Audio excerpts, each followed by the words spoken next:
بسم اللہ الرحمن الرحیم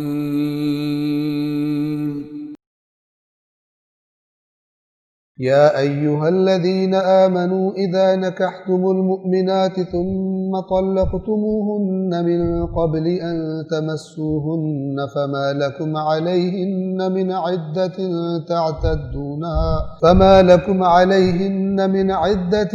تعتدونها فمتعوہن وسرحوہن سراحا جمیلا۔ اے ایمان والو، جب تم مومن عورتوں سے نکاح کرو اور پھر ہاتھ لگانے سے پہلے انہیں طلاق دے دو۔ یہاں ہاتھ لگانا یہ کنایا ہے، یعنی وہ جو میاں بیوی کا ایک رشتہ ہوتا ہے اسے قائم کرنے سے پہلے اگر تم طلاق دے دو ان کو تو تمہیں کوئی حق نہیں پہنچتا کہ انہیں عدت میں بٹھاؤ۔ عدت کب آتی ہے؟ ٹچ کرنے سے، انگلی سے یہ عدت نہیں ہوتی، ٹھیک ہے؟ اس مس سے مراد کنایا ہے، اس مس سے مراد میاں بیوی کا وہ رشتہ ہے، جنسی رشتہ کے جو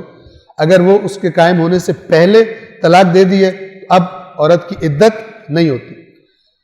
لہٰذا انہیں کچھ مال دو اور اچھے شائستہ انداز میں انہیں رخصت کرو۔ ہمارے یہاں طلاق ہوتی ہے، کہتے ہیں کہ اب بس دو خاندانوں ایسی کی تیسی دشمنیاں قائم کر دے۔ اللہ نے جہاں بھی طلاق کا تذکرہ کیا کیا فرمایا؟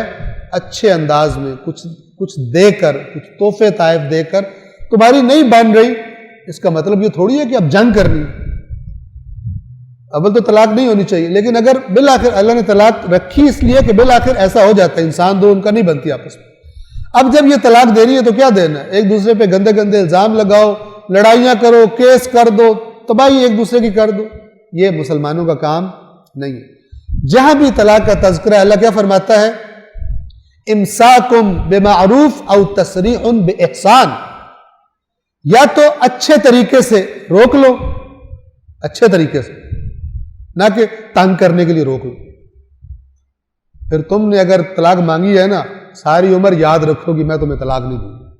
نہ بساؤں گا نہ طلاق دوں گا۔ یہ دیکھیں مولا جٹ کو دین اسلام سے فارغ ہو کے پتہ نہیں کہاں سے آ گیا یہ تعلیم لے کر، نہ تجھے بٹھاؤں گا نہ تجھے طلاق دوں گا، یہ بے دین ہے۔ اور اس کو جو قرآن نے دھمکی دی ہوئی ہے، وَإِذَا طَلَّقْتُمْ، سورۃ البقرہ میں وَإِذَا طَلَّقْتُمُ النِّسَاءَ، جب تم عورتوں کو طلاق دو، فَبَلَغْنَ أَجَلَهُنَّ، اور وہ عدت پوری کر لیں، فَأَمْسِكُوهُنَّ بِمَعْرُوفٍ أَوْ سَرِّحُوهُنَّ بِمَعْرُوفٍ، تو یا پھر ان کو چونکہ عدت تک مہلت ہوتی ہے، ایک شوہر رجوع کر سکتا ہے، اور جب شوہر رجوع کرے عورت کو پلٹنا پڑتا ہے۔ اب یہ جو عورت کو رائٹ دی ہے اس لیے، اس قانون اس لیے تاکہ گھر بسانا آسان ہو، اگر کچھ بات بن رہی ہو، اس لیے نہیں دیا کہ شوہر ڈرامہ کرے، اس کو شوہر کو پتہ لگے گی یہ تو آگے شادی کر لے گی اور اس کا موڈ بن جائے تنگ کرنے کا، رجوع کر لے۔ وہاں پہ اللہ فرماتا ہے وَلَا تُمْسِكُوهُنَّ ضِرَارًا لِتَعْتَدُوا، اور ان کو روکنا اس لیے نہیں تاکہ ان کو نقصان پہنچانے کے لیے تجاوز کرو، تم اس لیے نہیں روکنا۔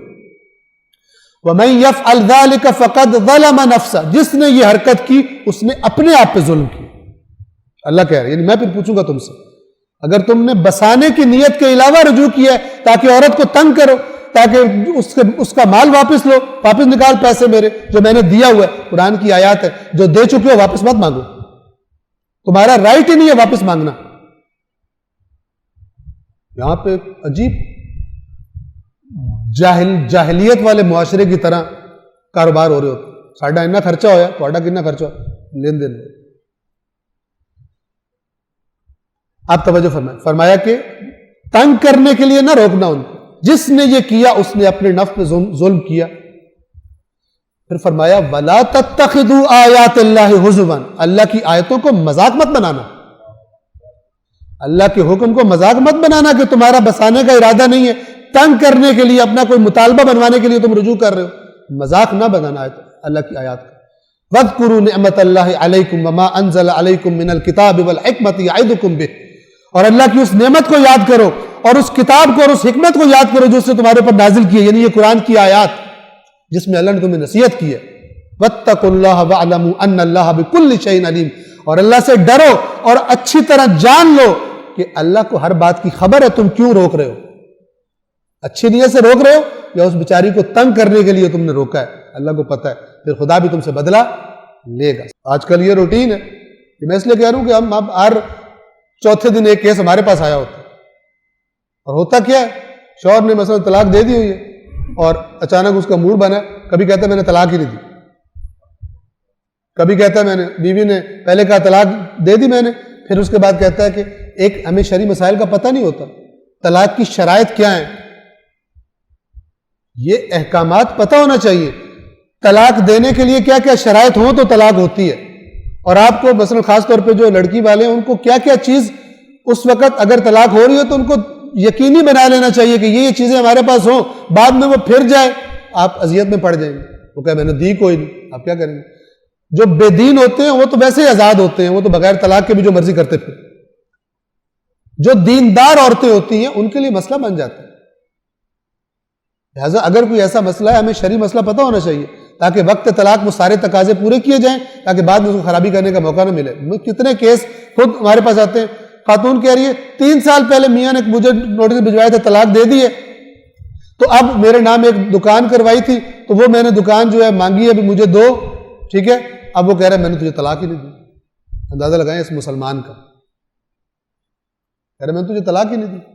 اب تو اسی طرح نہ تجھے دکان دوں گا نہ تجھے طلاق دوں گا۔ ایسے ایسے جانور بھی رہتے ہیں معاشرے میں، آیات خدا کو یعنی جانتے نہیں ہیں اس لیے پھلانگ بھی جاتے ہیں، حدود خدا کو پھلانگ جاتے ہیں۔ اسی آیت سے پہلے جو میں نے پڑھی آپ کو سورہ بقرہ کی، تلک حدود اللہ فلا تعتدوها، یہ اللہ کی حدود ہے۔ کربلا ہم کرتے ہیں، وہاں پہ کیا تھا؟ اللہ کی حدود قائم کرنی ہے۔ قرآن میں حدود 2 لفظ آئے ہوئے ہیں، تلک حدود اللہ فلا تقربوها، تلک حدود اللہ فلا تعتدوها، یہ اللہ کی حدود ہے، قریب بھی مت جاؤ، یعنی ایسی حرکت بھی نہ کرو کہ اس باؤنڈری لائن کے قریب پہنچو، دور ہی رہو اس سے، قریب جاؤ گے پھلانگ بھی جاؤ گے۔ اور کبھی فرمایا کہ اگر ایسی حرکتیں کر رہے ہو پھلانگنا نہیں، اگر پھلانگو گے تو پھر اللہ بھی بدلہ لے لے گا، اللہ بھی انتقام لیتا ہے۔ اے مومنو، جب تم مومن عورتوں سے نکاح کرو پھر ہاتھ لگانے سے پہلے انہیں طلاق دے دو تو تمہیں کوئی حق نہیں پہنچتا کہ انہیں عدت میں بٹھاؤ، لہٰذا انہیں کچھ مال دو اور اچھے انداز میں انہیں رخصت کر دو۔ صدق اللہ العلی العظیم۔